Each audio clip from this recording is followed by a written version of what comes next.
నమస్కారం. గత కొన్ని నెలలుగా అంటే డిసెంబర్ 8, 2024 నుంచి ఏం జరుగుతుందో మీరు అందరూ చూస్తున్నారు. మీ అందరికీ మై అపాలజీస్, నన్ను క్షమించండి.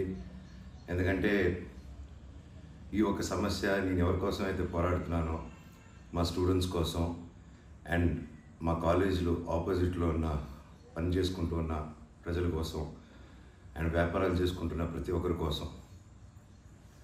అండ్ నేను ఫస్ట్ నుంచి దాని మీద మాట్లాడుతుంటే అది తప్ప డైవర్షన్ చేస్తూ నా మీద అటాక్లు చేస్తూ నా కుటుంబ సభ్యులను లాగుతూ నన్ను ఒక మనిషిని ఎన్ని విధాలుగా ఇబ్బంది పెట్టాలో అన్ని విధాలుగా ఇబ్బంది పెట్టేస్తున్నారు.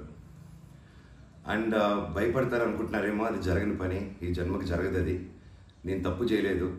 నా మీద నా భార్య మీద దాదాపు 32 కేసులు వరకు వేశారు. 32 కేసులు ఢిల్లీ నుంచి వాళ్ళ మనుషులతో, తిరుపతి నుంచి, హైదరాబాద్ నుంచి, ఎన్ని కోర్టులు ఉంటే అన్ని కోర్టుల నుంచి, ఎన్ని కలెక్టర్ ఆఫీసులు ఉంటే అన్ని కలెక్టర్ ఆఫీసుల నుంచి, అండ్ అన్ని బోగస్ కేసులే.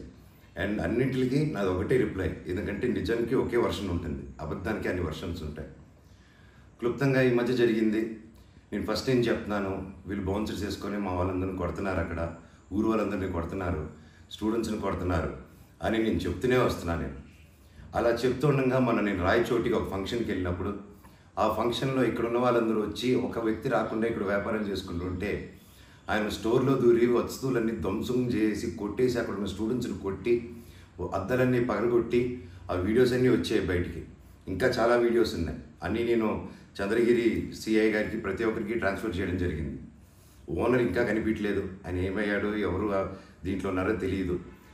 కాకపోతే వచ్చి కంప్లైంట్ అది చూసిన వాళ్ళు వచ్చి కంప్లైంట్ ఇస్తున్నా కంప్లైంట్ తీసుకోలేని పరిస్థితి. కంప్లైంట్ రాసిస్తే కంప్లైంట్ బాగాలేదు, ఇది బాగాలేదు, సో ఇంకోటి రాసుకోరండి. ఒక 3 రోజుల తర్వాత కాదండి చెప్తున్నంత కంప్లైంట్ అంటే ఇంక 3 రోజులు అయిపోయింది కదా, ఇంకెందుకు అంటే ఇన్ని రోజులు నేను కొట్లాడుతున్నారని చెప్తూ పోరాటం జరిగే మధ్యలోనే ఇలా వచ్చి అటాక్ చేసుకుని ఎవడేం చేయలేరు ఇక్కడ అని ఒక మాబ్క్రసీ జరుగుతుంది.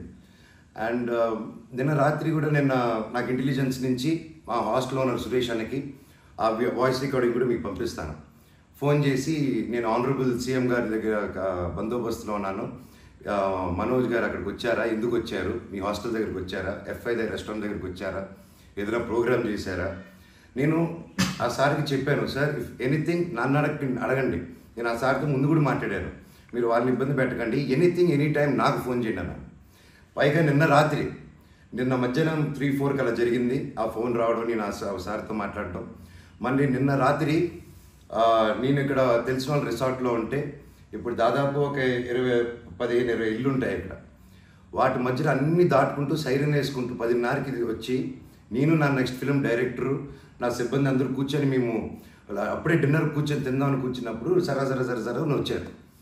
సరే ఏంటని అందరూ కంగారు పడి వెళ్ళారు. ఏంటి సార్ అంటే, మీరంతా ఇక్కడ ఏం చేస్తున్నారు, నేను సీఎం గారి దగ్గర నుంచి వస్తున్నాను, ఆనరబుల్ సీఎం గారి దగ్గర నుంచి వస్తున్నాను, నీ పేరేంటి, ఏ ఊరు, అసలు ఇక్కడ ఎందుకు ఉంటున్నారు మీరు అని రాత్రి 10:30కి ఒక ఎస్ఐ గారు, కానిస్టేబుల్ గారు.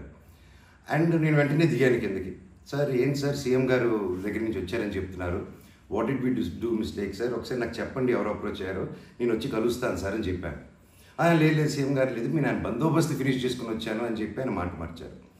ఓకే సార్ అంటే మేము దాదాపు ఒక 10-15 మంది ఉన్నామండి ఇక్కడ రిసార్ట్లో, ఒక 3 ఇల్లు తీసుకుని ఉన్నాము. అండ్ అందరూ చూస్తున్నారు, అన్ని రికార్డింగ్స్ అన్నీ చేస్తున్నాం మేము జరిగిందంతా.